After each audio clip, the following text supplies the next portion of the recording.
તો અત્યારે હાલ એક મહત્વપૂર્ણ સમાચાર સામે આવી રહ્યા છે, તેની પર નજર કરીએ તો બાંગ્લાદેશ સંકટથી ગુજરાતના કેમિકલ્સ ટેક્સટાઇલ ઉદ્યોગના અંદાજિત રૂપિયા 800 થી 1000 કરોડ ફસાયા હોવાનું માલુમ પડી રહ્યું છે। ગુજરાતમાંથી કોટન, યાર્ન, પોલિએસ્ટર, કેમિકલ મોટી માત્રામાં બાંગ્લાદેશમાં તેનું નિકાસ થતું હોય છે। બાંગ્લાદેશમાં સસ્તા કાપડનું પણ ઉત્પાદન થાય છે, ત્યારે 800 થી 1000 કરોડ રૂપિયાનો ધંધો ઠપ થયો હોવાનું માલુમ પડી રહ્યું છે।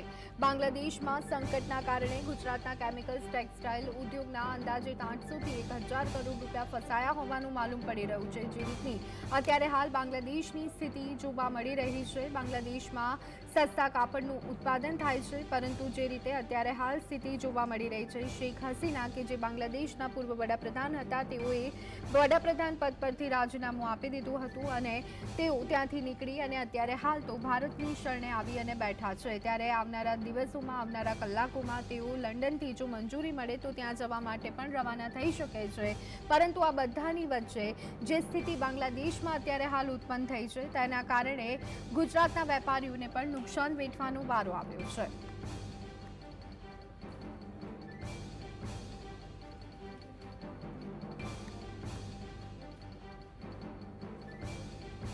તો આ સંદર્ભે વધુ વિગત મેળવી લઈએ, અમારા સંવાદદાતા સાહિસ અમારી સાથે જોડાઈ ગયા છે। સાહિસ, જે રીતે બાંગ્લાદેશમાં સ્થિતિનું નિર્માણ થયું છે, ત્યારે ખાસ કરી અને કાપડના વેપારીઓ, કેમિકલના વેપારીઓને નુકસાન વેઠવાનો વારો આવ્યો છે, શું વિગતો?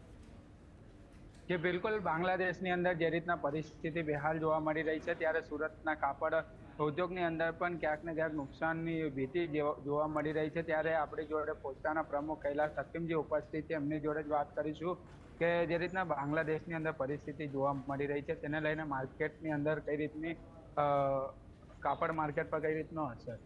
देखिए, बांग्लादेश सूरत जो हमने डेटा कलेक्ट किए हैं उसमें लगभग 500 करोड़ का सालाना व्यापार सूरत से डायरेक्टली एक्सपोर्ट होता है और कलकत्ता और बॉम्बे के थ्रू भी काफ़ी कपड़ा जाता है। यदि ये ऑर्डर्स कैंसिल होते हैं, क्योंकि ये सीजनेबल थोड़े दुर्गा पूजा के ऑर्डर भी हैं और गारमेंट के मैक्रो ऑर्डर जैसी स्थिति के ऑर्डर हैं, यदि वो ऑर्डर कैंसिल होते हैं तो सूरत के व्यापारियों को परिस्थिति का सामना करना पड़ सकता है। किंतु अभी 2-5-10 दिन हुए हैं तो इसमें अभी अपन तुरंत इसके नुकसान का अंदाज नहीं लगा सकते।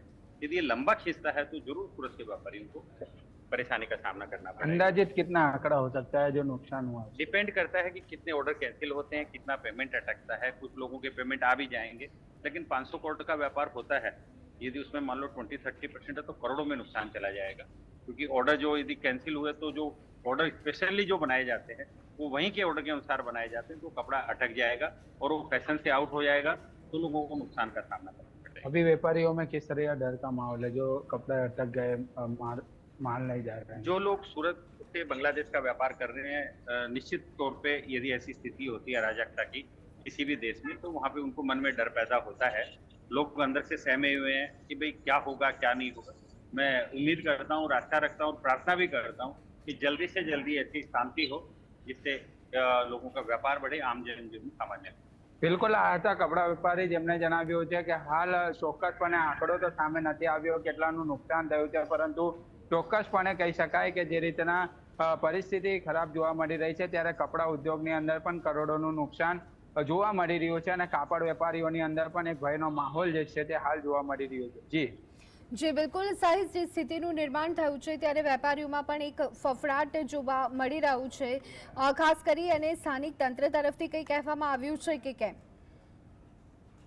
અત્યાર સુધી તો સ્થાનિક તંત્ર દ્વારા કોઈ પણ પ્રકારનું જણાવવામાં આવ્યું નથી, પરંતુ કાપડ જે પ્રમુખ હતા તેમને તો અત્યારે હાલ શહેર પોલીસ કમિશનર પાસે મુલાકાત લેવામાં આવી, પરંતુ જે રીતના માહોલ જે છે તે કપડા વેપારીઓની અંદર જોવા મળી રહ્યો છે। આપણી જોડે ફરીથી કાપડ પ્રમુખ ઉપસ્થિત છે, એમની જોડે વાત કરીશું કઈ રીતનું જે પરિસ્થિતિ જોવા મળી રહી છે। તો તંત્ર દ્વારા કે તમને કોઈ નેતા કે અથવા તો અહીંના કોઈ સ્થાનિક સાંસદ દ્વારા કોઈ સૂચના આપવામાં આવી છે કે કોઈ ડરનો माहौल न फैलाए રીતનું?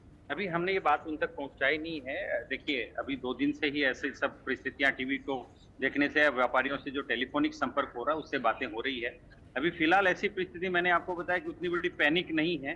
यदि ये लंबा खींचता है और वहां से ऑर्डर कैंसिल होते हैं, क्योंकि वो भी इंतजार में है कि शायद ये सामान्य हो जाएगी स्थितियां, तो यदि ये पैनिक होता है तब कहीं कोई बात की जाएगी। अभी हमें फिलहाल ऐसा कोई, हमने न किसी से संपर्क हमने भी नहीं किया है कि हमें कोई ऐसी मदद चाहिए। બિલકુલ સ્પષ્ટપણે જણાવવામાં આવી રહ્યું છે કે અત્યાર સુધી એવું કોઈ પેનિક તો સામે નથી આવ્યું, પરંતુ જો વધારે પડતી કોઈ મુશ્કેલી ઊભી થાય તો પછી સરકારને પણ આ વાતની રજૂઆત કરવામાં આવશે. જી આભાર સાહિસ, અમારી સાથે જોડાવા બદલ અને સમગ્ર